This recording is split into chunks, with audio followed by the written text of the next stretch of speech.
প্রত্যেকটা মানুষ 54 বছর বয়স পর্যন্ত বাঁচবে। হুজুর কবে মরণ হবে জানেননি?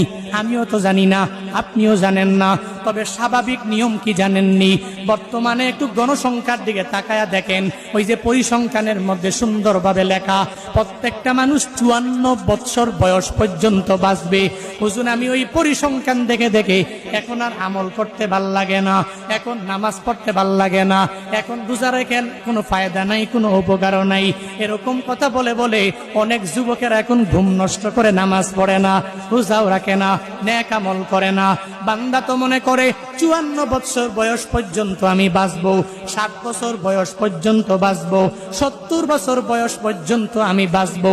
এরপরে বৃদ্ধ হয়ে গেলে নামাজের লাইনে আমি অগ্রগামী হয়ে যাব, বৃদ্ধ হয়ে গেলে রোজা রাখবো, বৃদ্ধ হয়ে গেলে নেক আমল করবো। এরকম কিছু ভ্রান্ত ধারণা নিয়ে ঘুরনেওয়ালা মানুষ